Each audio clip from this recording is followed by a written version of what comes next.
नमस्कार दोस्तों, मैं अशोक यादव। मैं आपके अपने YouTube channel Ashoka study hub में स्वागत करता हूं, अभिनंदन करता हूं। दोस्तों, आज हम जिस टॉपिक पर विषय पर चर्चा करेंगे उस टॉपिक का नाम है राजस्थान की प्रमुख लोक कलाएँ। अपने इन लोक कलाओं के माध्यम से ही अपनी राजस्थान की संस्कृति को देखने को मिलती है और इन्हीं लोक कलाओं के माध्यम से अपनी जो राजस्थान की संस्कृति है वह आज तक जीवित है। वो देखते हैं कि अपनी राजस्थान की लोक संस्कृति या लोक कलाएँ कौन कौन सी हैं जिनके माध्यम से हमें हमारी संस्कृति पहचानने का मौका मिलता है या फिर अपने रूबरू होने का मौका मिलता है या अपने को अपने जीवन में देखने को मिलती है। तो अपना राजस्थान का जो आज का टॉपिक है, आज का विषय है राजस्थान की प्रमुख लोक कलाएं। ये ऐसा टॉपिक है इसके अंदर जो अपनी राजस्थान के अंदर जितनी भी आपको लोक कलाएं हैं, जो लोक कला से संबंधित लोग हैं उनको अतिरिक्त पता है अच्छी तरह से कि अपने जो लोक कला है अपने दैनिक जीवन में या अपने राजस्थान की जो लोक संस्कृति है इनमें इनका क्या महत्व है। तो पढ़ते हैं बिना देर किए, बिना समय गवाए। तो आज का टॉपिक है राजस्थान की प्रमुख लोक कलाएं। ठीक है, पहले तो ये पढ़ते हैं कि फड़, जो अपनी फड़ होती है, सबसे पहले फड़ अपने लोक कला में सबसे पहले किसका नाम आता है? फड़। फड़ होती क्या है? फड़ होती है, देखो पहले होती थी फड़, ये अब जैसे अपने क्या राजस्थान में क्या नाम बिगाड़ने में ज़्यादा माहिर है हर चीज़ का, तो फड़ से करते करते क्या हो गया, फड़ बोलने लगे। ठीक है, फड़ थी, फड़ से बोलते बोलते अपने, वो तो है ही नाम बिगाड़ने में माहिर है अपने राजस्थान के लोग, जो फड़ को बोलते फड़ बोलते, फड़ थी फड़ को बोलते बोलते फड़ बोलने लग गए इसको भी। तो यह है अपना फड़। फड़ होती क्या है? फड़ होती क्या है दोस्तों, लिखते चलना हथियार, मैं भी लिख दूंगा। अपने जो फड़ है, टॉपिक है अपना फड़। फड़ होती क्या है दोस्तों? फड़ होती है रेजी या खादी के कपड़ों पर, क्या शब्दों पर ध्यान देना, रेजी या खादी के कपड़ों पर, रेजी या खादी के कपड़ों पर लोक देवताओं, देवी देवताओं, पौराणिक कथाओं एवं धार्मिक कथाओं का चित्रण करना ही क्या कहलाता है? फड़ कला कहलाती है। ठीक है, ये होगी अपनी फड़। तो मैं आपको लिख देता हूं फड़ क्या है।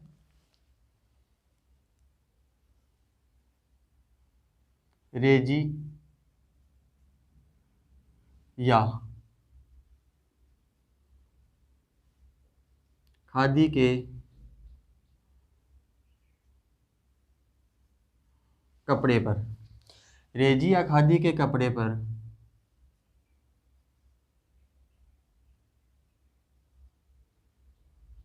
देवी देवताओं,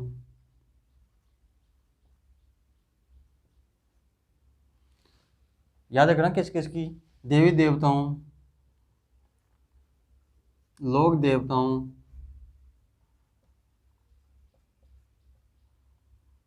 पौराणिक कथाओं,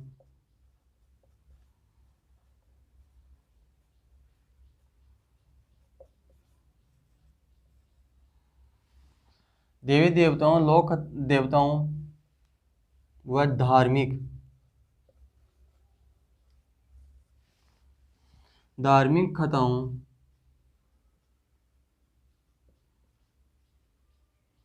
कथाओं का चित्रण करना फड़ कहलाता है या फड़ कहलाती है। फड़ कला कहलाती है। ये हो गया दोस्तों अपनी फड़ कला के बारे में, जो अपनी परिभाषा होती है ना। रेजी या खादी के कपड़ों पर देवी देवताओं, लोक देवताओं, पौराणिक कथाओं या धार्मिक कथाओं का जो चित्रण किया जाता है उसको हम फड़ कला कहते हैं। ठीक है, अब अध्ययन करते हैं कि राजस्थान में कौन कौन सी फड़ प्रचलित हैं और कौन कौन सी जो एग्जाम की दृष्टि से महत्वपूर्ण है, जो एग्जाम की दृष्टि से जो हर एग्जाम में पहुंची जाती है। चलो चलते हैं अब आगे। पहली फड़ का नाम है रामदेव जी की फड़। कौन सी फड़ है? रामदेव जी की फड़।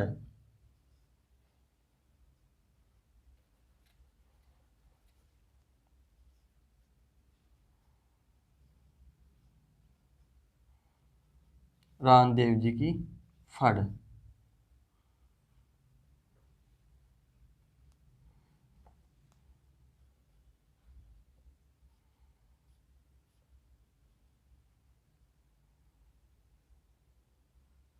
रामदेव जी की फड़ है दोस्तों। अब देखो रामदेव जी की फड़ का वाचन कौन करता है, इसमें दो मुख्य बातें हैं। एक तो वाचन करने वाला, और जो वाचन करते हैं इसमें कौन सा वाद्य यंत्र प्रयोग में लिया जाता है, इन दो बातों का विशेष ध्यान रखना है। और यही अपने एग्जाम में पूछी जाती है कि फलाने की फड़ होती है या कौन से जो, चलो ये मान लो कि रामदेव जी की फड़ में या वाचन करते समय कौन सा वाद्य यंत्र प्रयोग में लाया जाता है। तो ये याद रखना, इस प्रकार से क्वेश्चन एग्जाम में पूछे जाते हैं और ये क्वेश्चन पूछ भी रखा है। ठीक है, तो रामदेव जी के फड़ के बारे में अध्ययन करते हैं। इसका वाचन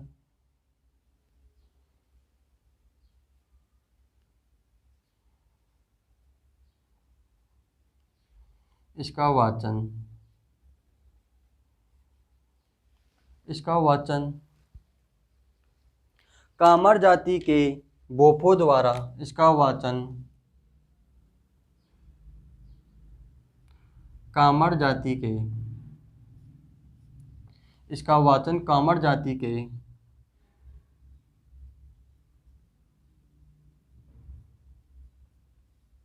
बोफो के द्वारा रावण हत्ता, याद रखना रावण हत्ता, बोफो के द्वारा रावण हत्ता वाद्य यंत्र के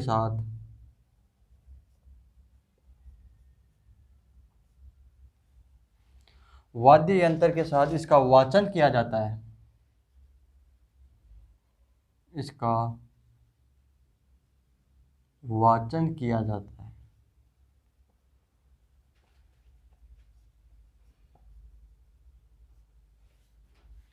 ये हो गई अपनी रामदेव जी की फड़। याद रखना जाति के बारे में और वाद्य यंत्र के बारे में इसका विशेष ध्यान रखना, क्योंकि यहीं से एग्जाम में एग्जामिनर क्वेश्चन को एग्जाम के अंदर डालता है। ठीक है, अब जो रामदेव जी की जो फड़ है इसका तो हमने अध्ययन कर लिया। तो सर्वप्रथम तो दोस्तों एक बात याद रखना, इसमें जो फड़ है, जो फड़ कला जो निपुण परिवार है वो जोशी परिवार है। जोशी परिवार कौन सा, शाहपुरा भीलवाड़ा का है, जिन्हें क्या कहते हैं हम, चितेरे कहते हैं। इसमें ये याद रखना। ठीक है, मैं इसमें यहाँ पे ऐड कर दूंगा। पहले ये रामदेव जी वाली लिख लो। इसमें जो रामदेव जी का जो सर्व जीवन गाथा का जो चित्रांकन किया था वह सर्वप्रथम किसने किया था, चौतमल नामक चितेरे ने किया था। नोट लिखो यहाँ पे,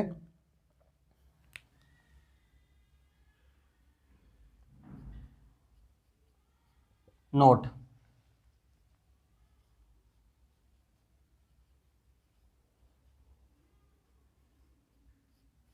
रामदेव जी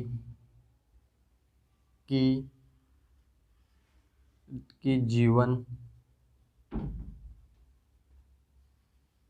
रामदेव जी की जीवन गाथा पर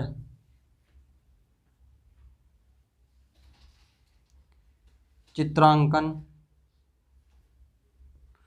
जीवन गाथा पर चित्रांकन सर्वप्रथम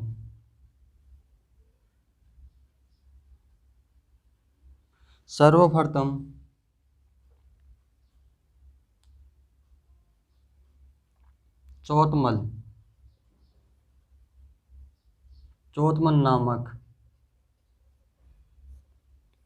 चितेरे ने किया था। चितेरे ने किया।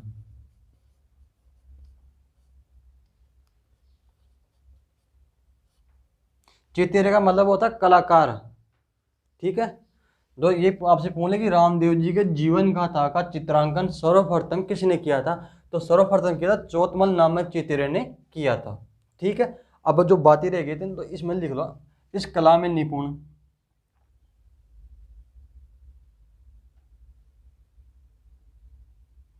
इस कला में निपुण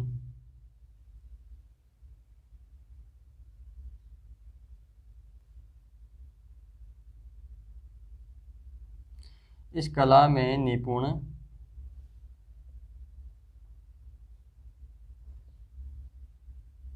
शाहपुरा का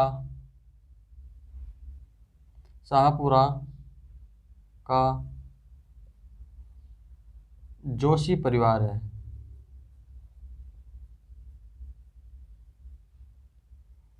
ये भी पूछा रखा है एग्जाम में कि इस कला का निपुण, इस कला में निपुण कौन सी जाति है या कौन सा परिवार है, ये भी पूछ रखा है। और इसका पर्टिकुलर स्थान भी पूछ रखा है कि कौन सा जो जोशी परिवार है कौन से स्थान से संबंधित रखता है या कौन से स्थान से संबंध रखता है। तो मैंने इसलिए, और ये शाहपुरा है भीलवाड़ा के अंदर। इस कला में निपुण,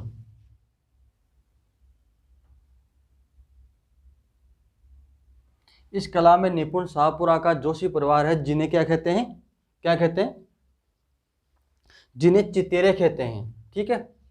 और जो अपने जो जयपुर के जो चितेरे हैं, जो कलाकार हैं, उन्हें छिपे कहते हैं। क्या कहते हैं, छिपे कहते हैं उन्हें, और इन्हें कहते हैं चितेरे। ठीक है। अब ये हो गया अपना रामदेव जी फड़ के बारे में। अब चलते हैं आगे, किसके बारे में, पाबू जी की फड़ के बारे में। नंबर 2 पे है पाबू जी की फड़। नंबर 2 पर है पाबू जी की फड़। ये है ना कि रामदेव जी की जीवन गाथा पर चित्रांकन सर्वप्रथम चौथमन नामक चितेरे ने किया था। ठीक है। अब पाबू जी की फड़ है, पाबू जी की फड़।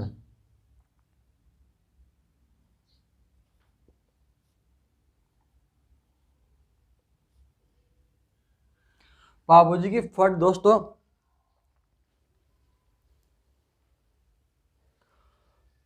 अपन कहाँ थे, पाबूर जी की फड़। पाबूर जी की फड़ है जो नाई जाति के जो बोपे होते हैं, रावण, इनका भी रावण हत्ता वाद्य यंत्र ही है, रामदेव जी के और पाबू जी के, है ना, दोनों का वाद्य यंत्र रावण हत्ता है के साथ इसका वाचन किया जाता है। और जो रामदेव जी की फड़ है, ये राजस्थान की सबसे लोकप्रिय फड़ है। और ये एग्जाम में पूछा जाता है कि राजस्थान की सबसे लोकप्रिय फड़ कौन सी है, वह है पाबू जी की फड़। ये एग्जाम में पूछ रखा है। तो चले,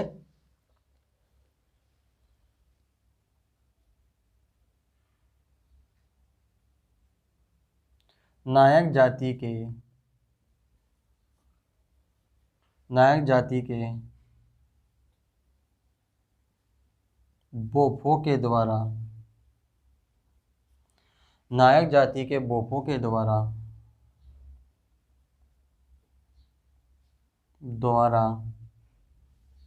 रावण हत्या, रावण हत्या वाद्य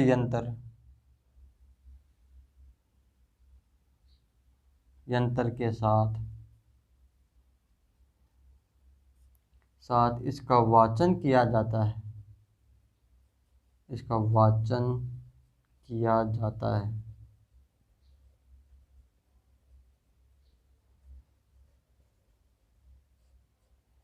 ठीक है दोस्तों, नायक जाति के बोफो के द्वारा रावण वाद्य यंत्र के साथ इसका वाचन किया जाता है। और सबसे मेन बात यह है कि यह राजस्थान की सबसे लोकप्रिय फड़ है।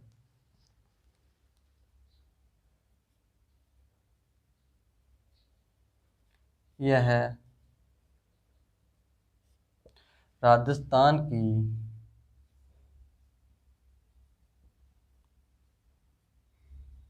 सबसे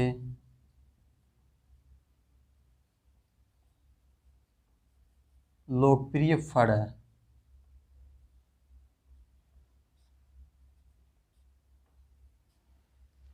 इंपॉर्टेंट लिख लेना इसको, इस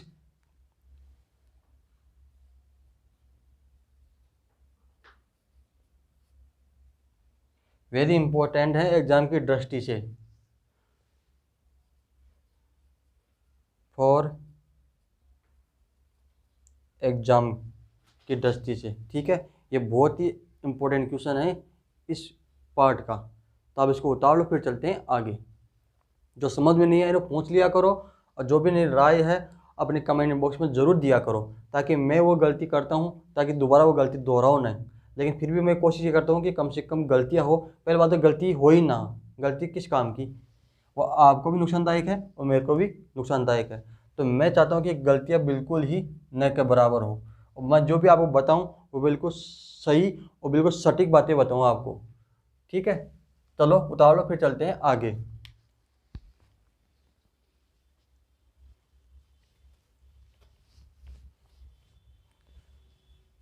चाहे तो आप इसका स्क्रीनशॉट ले सकते हो, या फिर अपने जो फेयर कॉपी है किसी में भी है उतार रहे हो तो अच्छी बात है, या फिर इसका स्क्रीनशॉट ले लो। ठीक है, फिर चलते हैं आगे। अब आगे है देवनारायण जी की फड़। कौन सी? देवनारायण जी की फड़। ये होती क्या है? देखो, देवनारायण की जो फड़ होते हैं, गुर्जर जाति के जो भोपे होते हैं, इनका भी वाद्य यंत्र होता है। कौन सा? जंतर, वाद्य यंत्र के साथ। नंबर 3, नंबर 3 पर है देवनारायण जी की फड़। देव नारायण जी की देवनारायण जी की फड़। देखो दोस्तों, देवनारायण जी की जो फड़ होती है, जो गुर्जर जाति के भोपों के द्वारा, और जो अपना इसका वाद्य यंत्र होता है वो होता है जंतर, यानी खेलने का मतलब है। जो अपनी इसकी परिभाषा है देवनारायण जी की फड़ का, देवनारायण जी की फड़ का जो गुर्जर जाति के भोपों के द्वारा जंतर वाद्य यंत्र के साथ इसका दो या तीन जो भोपे होते हैं, इसका दिन में वाचन किया जाता है। और सबसे मेन जो बात है जो मैं बताने वाला हूँ, जो एग्जाम की दृष्टि से बहुत ही बार ही पूछा गया है और ये बहुत ही इंपॉर्टेंट है। देवनारायण जी फड़ है, ये राजस्थान की सबसे छोटी भी है और सबसे बड़ी भी फड़ देवनारायण जी की है। ठीक है,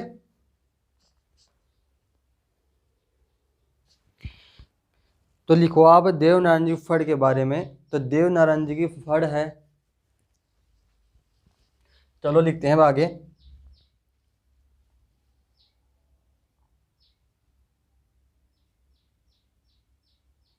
गुर्जर जाति के भोपों के द्वारा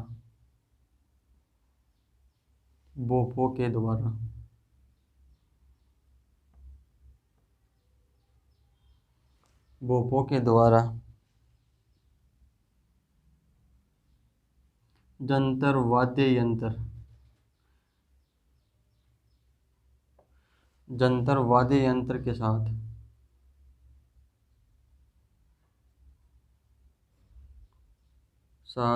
दो या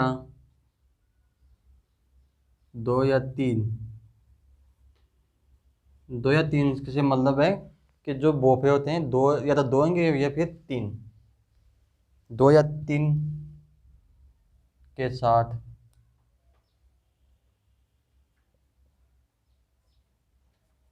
दिन में इसका वाचन किया जाता है। दिन में इसका वाचन किया जाता है।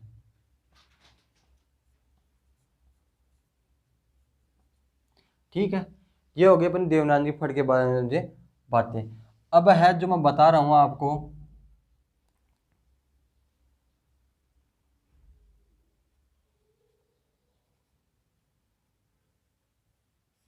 ठीक है।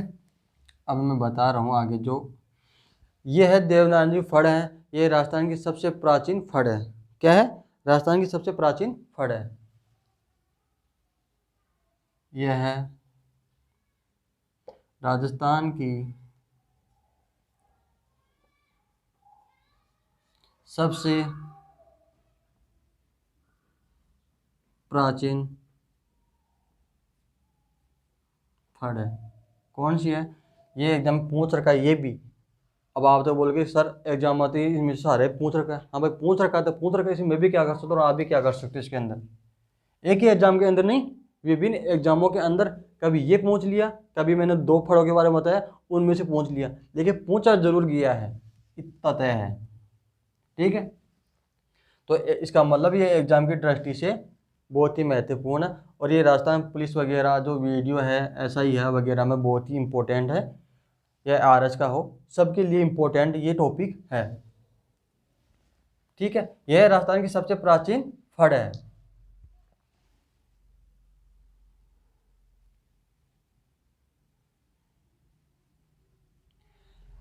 देवनारायण जी की फड़ है, ये सबसे छोटी और सबसे बड़ी भी है।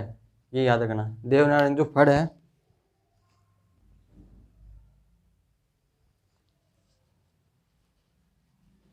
और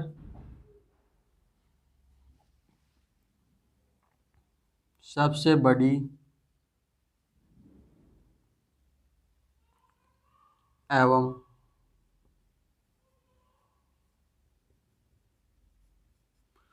सबसे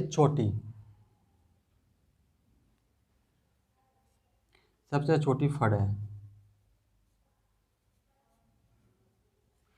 ये हो गया अपने देवनारायण जी फड़ के बारे में। सबसे प्राचीन भी है, सबसे बड़ी भी है, सबसे छोटी भी यही है। अब चलते हैं आगे नंबर 4 पर। अब नंबर 4 पर है, जो अपना नंबर 4 है, रामदल्ला में करसनदल्ला की फड़।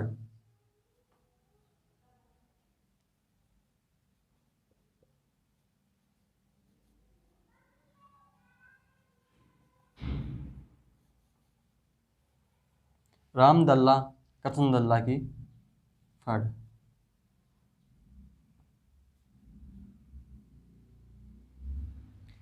देखो रामदल्ला और करसनदल्ला की जो फड़ है, इसका वाचन है बाहर जाति के बोफों के द्वारा किया जाता है, बिना किसी वाद्य यंत्र के किया जाता है। सबसे पहली बात तो यह है। इसका जो प्रमुख केंद्र है ये मारवाड़ है। मारवाड़ है, प्रमुख केंद्र मारवाड़ है। ठीक है। और ये है हाड़ौती प्रदेश है, जो हाड़ौती क्षेत्र है, इसका सर्वाधिक, इसका ज़्यादा वहाँ पर प्रचलन है। ठीक है। जो रामदल्ला का जो जो चित्रांकन है, जो फड़ है, इसका सर्वप्रथम चित्रांकन किसने किया था? दुलजी चितेरे ने किया था। ये हो गया अपना रामदल्ला करसनदल्ला की फड़ के बारे में। चलो लिखो।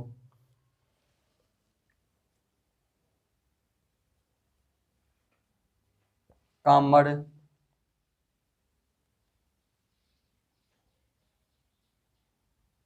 कामड़ जाति के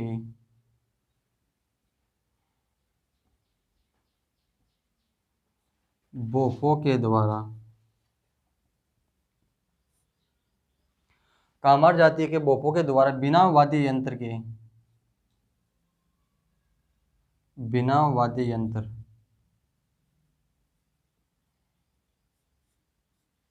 बिना वाद्य यंत्र के, बिना वाद्य यंत्र के दिन में वाचन किया जाता है।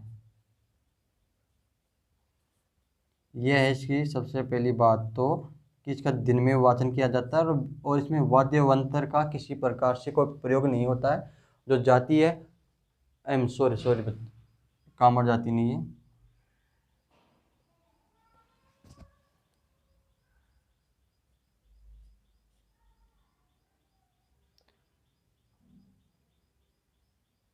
यह भाड़ जाति के लोगों के द्वारा, वो क्या गलती से रह गया याद, और गलती से लिख भी गया।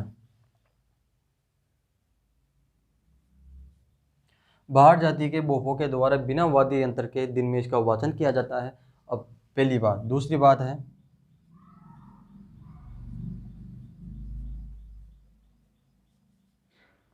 प्रमुख केंद्र, इसका प्रमुख केंद्र मारवाड़ है।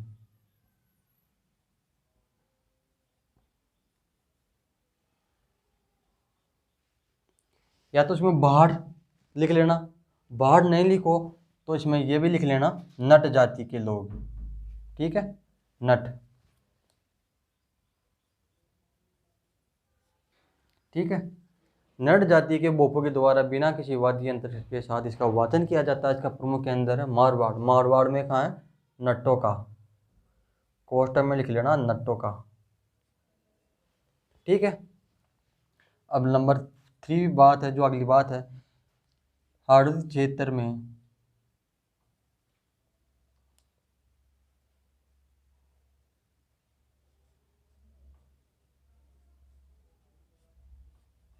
हाड़ौती क्षेत्र में हाड़ौती क्षेत्र में इसका सर्वाधिक प्रचलन है। कौन क्षेत्र में? अगर प्रमुख केंद्र पूरे तो मारवाड़, और सर्वाधिक प्रचलन पूछ लिया तो है हाड़ौती क्षेत्र में।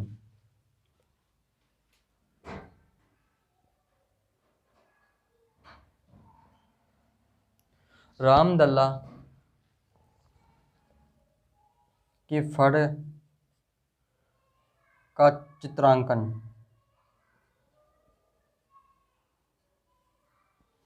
रामदल्ला की फड़ का चित्रांकन सर्वप्रथम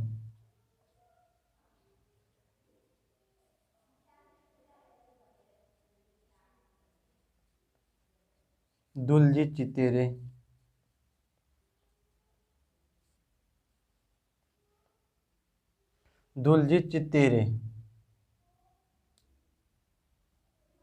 द्वारा किया गया था।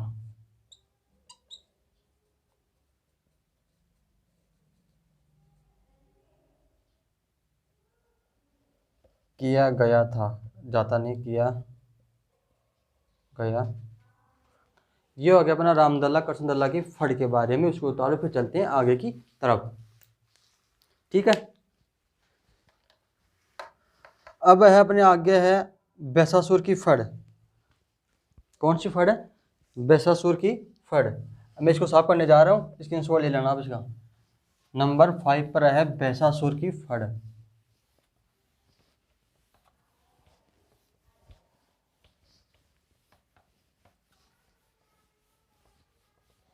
कौन सी फड़ है? बैसासुर की फड़, नंबर 5।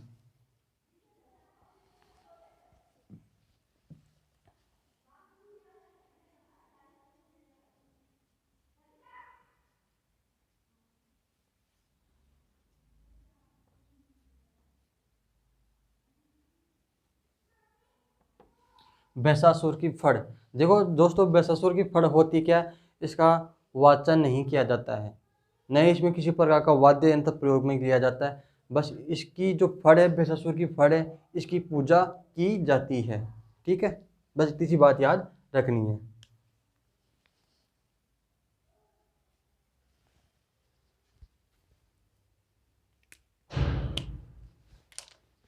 इस फड़ का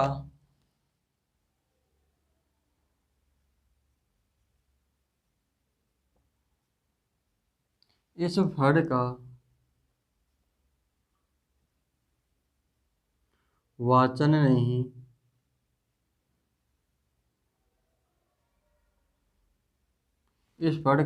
नहीं बल्कि पूजा की जाती है।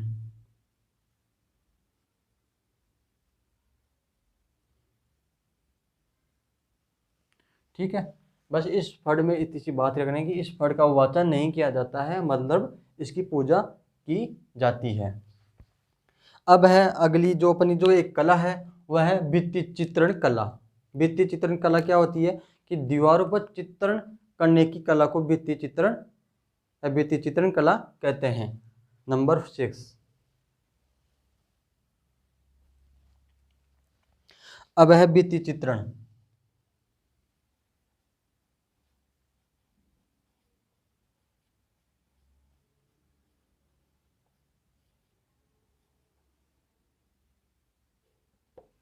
भित्ति चित्रण की कला, दीवारों पर चित्रण करने की कला को भित्ति चित्रण कला कहते हैं। यह राजस्थान मतलब यह भारत में सर्वप्रथम मुगल दरबार यानी अकबर के दरबार में आई, और मुगल दरबार में होते हुए अपने आमेर राजा मान सिंह के समय अपने राजस्थान यानी आमेर में आई। ठीक है, अब चले आगे। भित्ति चित्रण का मतलब होता है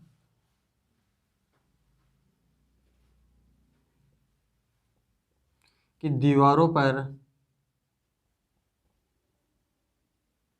चित्रण करने की कला।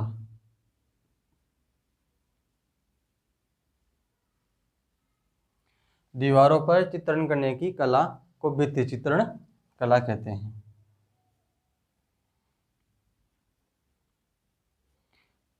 यह भारत में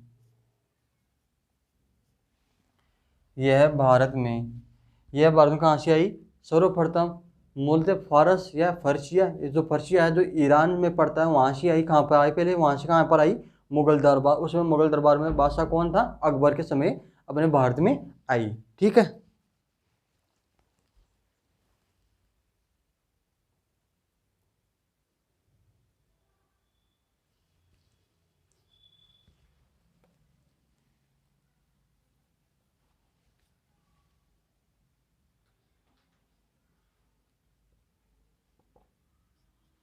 मूलतः यह है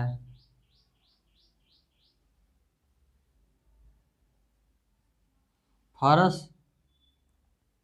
या फर्शिया।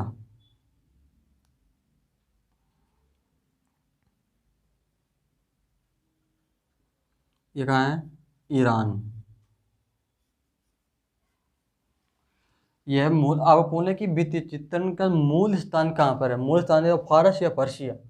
ठीक है, मूल स्थान पर्शिया फारस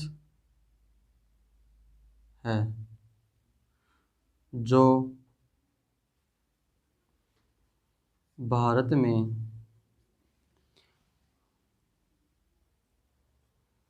मुगल दरबार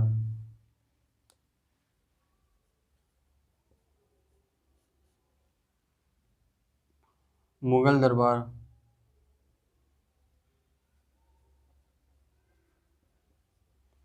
अकबर के समय आई, अकबर के समय आई। कि आपसे वो पूछ लिया कि एग्जाम में कि भारत में कब आई, किसके दरबार से होते हैं, अकबर के समय ये आई थी। राजस्थान में ये है, राजस्थान में यह है, मुगल दरबार से होते हुए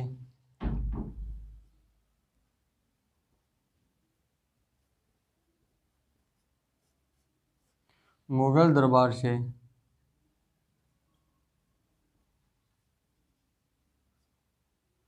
होते हुए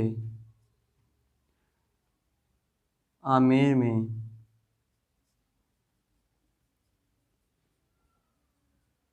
राजा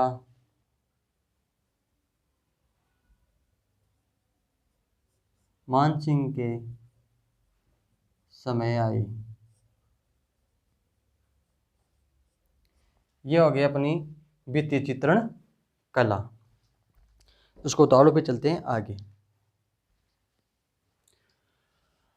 भित्ति चित्रण के बारे में तो हमने अध्ययन कर लिया। अब वह भित्ति चित्रण कला क्या है, भित्ति चित्रण कला है। और जो अगला टॉपिक है, जो अगला नेक्स्ट जो है अपना जो हेडिंग वाला है, हेडिंग डलेगा हुआ है भित्ति चित्रण कला। भित्ति चित्रण कला क्या है, बूंदी शैली या शेखावटी चित्रकला है, वह चित्रशाला या चित्रकला के लिए प्रसिद्ध है। और जो भित्ति चित्रों का स्वर्ग है वह रंगशाला या बूंदी शाला है, जो है अपने बूंदीगढ़ वो तारागढ़ दुर्ग बूंदी के अंदर। उतारो फिर चलते हैं आगे।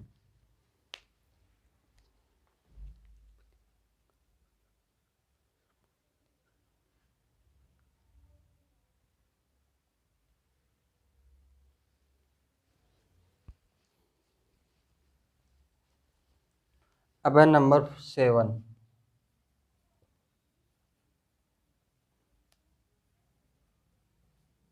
भित्ति चित्रण कला।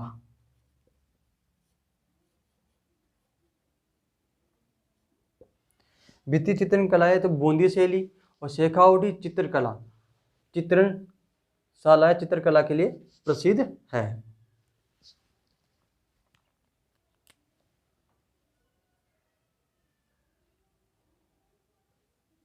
बूंदी शैली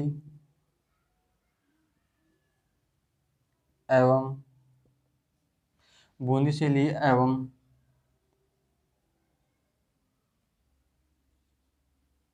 शेखावटी चित्रकला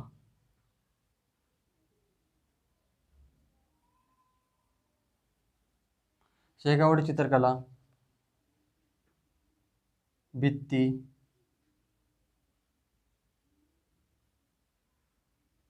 चित्रण के लिए प्रसिद्ध है।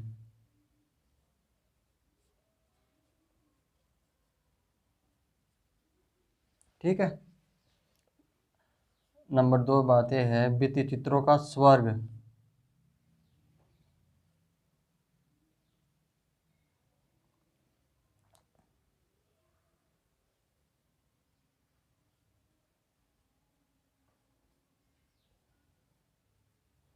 भित्ति चित्रों का स्वर्ग किसे कहते हैं?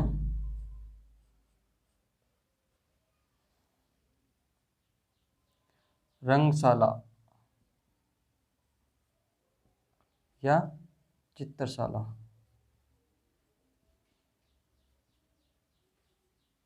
यह है तारागढ़ दुर्ग।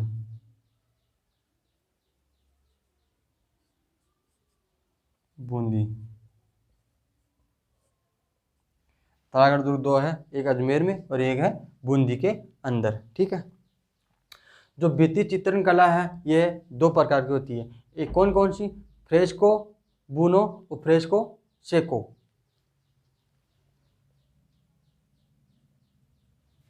यह है कला दो प्रकार की होती है।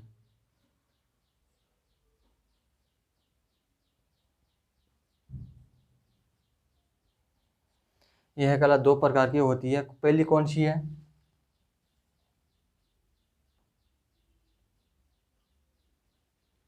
Fresco Seiko.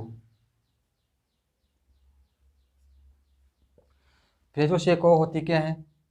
सूखी दीवारों पर, सेको मतलब सूखी, सूखी दीवारों पर चित्रण करने की कला को फ्रेस्को सेको कहते हैं।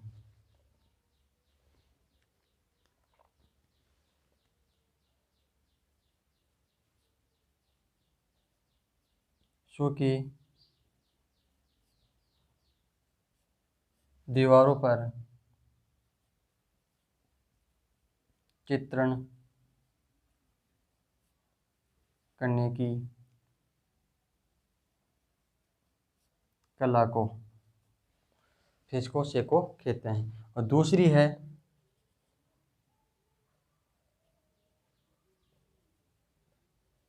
Fresco buono.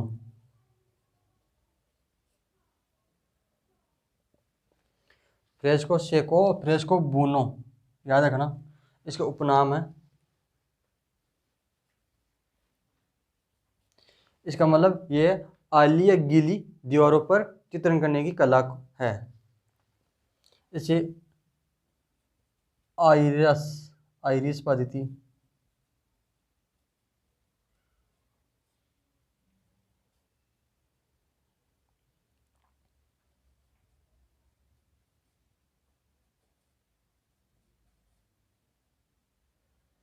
इसे आइरिस पद्धति या आली गीली, आली गीली कला भी या पद्धति कहते हैं। कला भी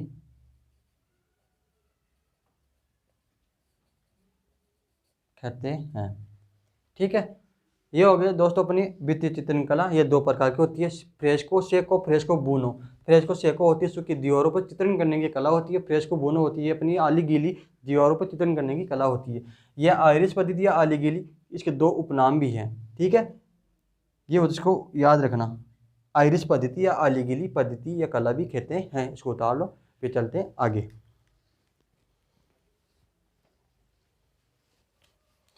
मैं साफ कर रहा हूँ, स्क्रीनशॉट ले लेना आप।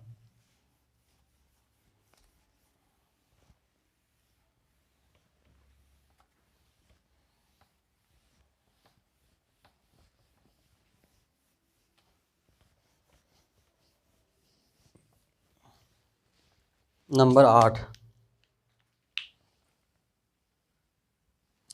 नंबर 8 है पिचवाई या कला।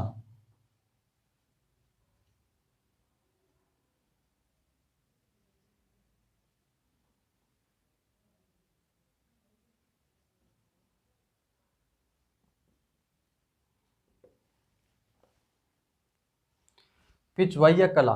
पिचवाई कला दोस्तों वो क्या होती है?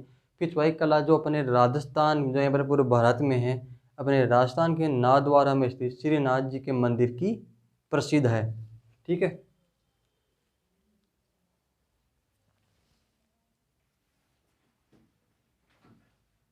यह है राजस्थान के, यह है राजस्थान के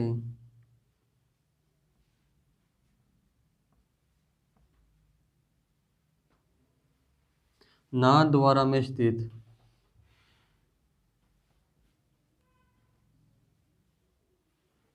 नाथद्वारा में स्थित श्रीनाथ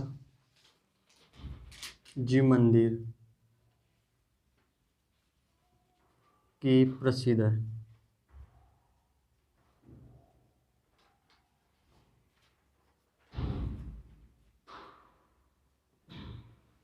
श्रीनाथ जी मंदिर की प्रसिद्ध है।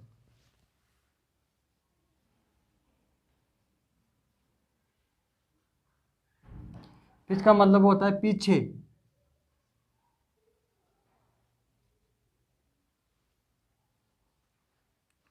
और वाया का मतलब होता है चित्र।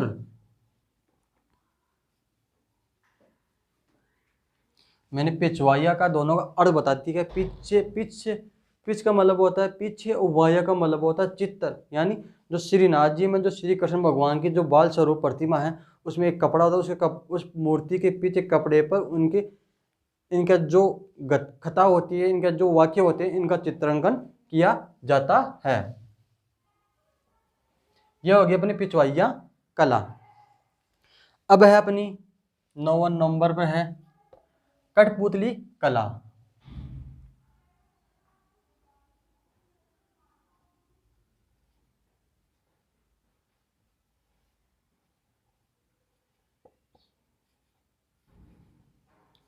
कठपुतली कला दोस्तों, कठपुतली कला होती क्या है? कठपुतली कला अपनी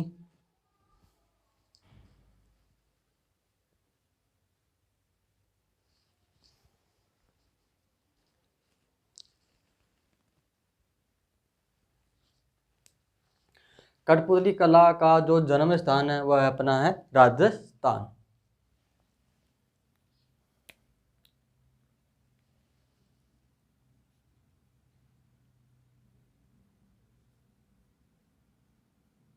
इसका जन्म स्थान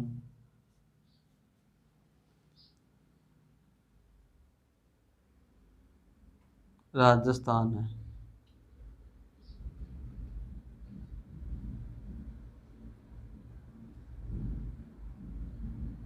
इसका जन्म स्थान राजस्थान है। इसके कलाकार कौन होते हैं?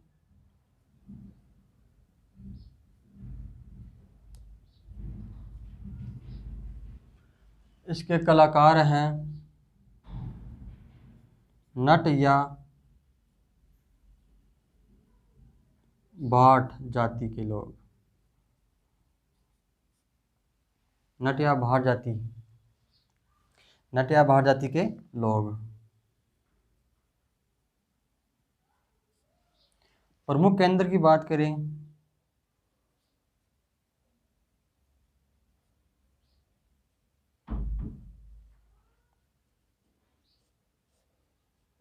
प्रमुख केंद्र है इसका मारवाड़।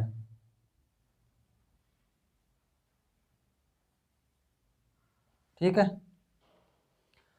अब जो कठपुतली है ना, ये अर्डू की लकड़ी से बनाई जाती है। जो इसका मुख्य सूत्रधार होता है, इसका जो मुख्य सूत्रधार होता है वह है संस्थापक कहलाता है। प्रमुख सूत्रधार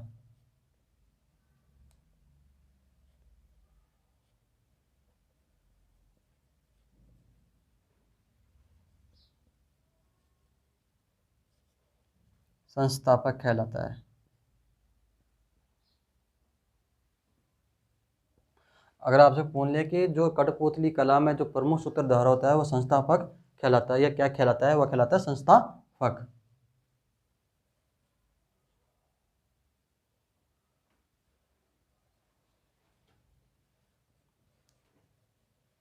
कठपुतली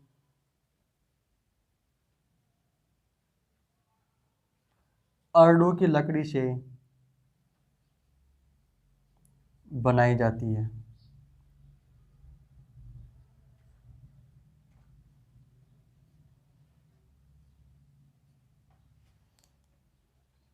किसकी लकड़ी से बनाई जाती है? अर्डू है। अल्डू नहीं आता क्या अपने जो ग्रामीण भाषा में बोलते हैं सीधा कि अल्डू की लकड़ी, उस लकड़ी से ये बनाया जाता है। और प्रमुख उद्योग कहाँ कहाँ बनते हैं? प्रमुख उद्योग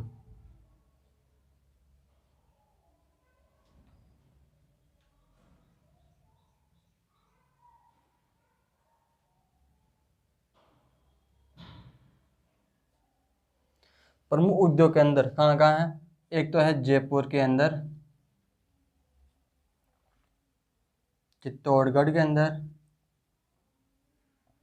और एक है उदयपुर के अंदर। इन 3 जगह कठपुतली बनाने का निर्माण या बनाने का कार्य किया जाता है। ये हो गया दोस्तों अपना कठपुतली कला, जिसका जन्म स्थान है अपना राजस्थान है। इसके प्रमुख कलाकार नट या भाट जाति के लोग हैं। इसका प्रमुख केंद्र की बात करें वह मारवाड़ नटों का केंद्र है। और इसके जो प्रमुख जो इसका जो उद्योग है उसका उद्योग है जयपुर, चित्तौड़ और उदयपुर में है। जो इसका निर्माण है अल्डू की लकड़ी से किया जाता है। और जो इसका जो संस्थापक होता है, सूत्रधार, उसका जो प्रमुख सूत्रधार होता है वही इसका संस्थापक कहलाता है। ये हो गया अपना आज की क्लास में बस इतना ही। और मैं आशा करता हूँ कि जो मेरे द्वारा बताया गया पढ़ाया गया है आपको पसंद आएगा। और पसंद आए, अगर आपको वीडियो पसंद आए तो इस वीडियो को लाइक करना, ज़्यादा से ज़्यादा शेयर करना। और आपने अभी तक चैनल को सब्सक्राइब नहीं किया है तो चैनल को सब्सक्राइब भी कर लेना। और मैं फिर पुनः आग्रह करूंगा आपसे कि आप अब इस वीडियो को ज़्यादा से ज़्यादा अपने ग्रुप जो फ्रेंड सर्किल है उसमें ज़्यादा से ज़्यादा शेयर करना, ताकि उनको भी इस वीडियो का अधिक से अधिक लाभ मिल सके। फिर मिलते हैं इसी क्लास का दूसरे टॉपिक के अंदर, दूसरे भाग के अंदर। तब तक के लिए धन्यवाद। जय हिंद, जय भारत।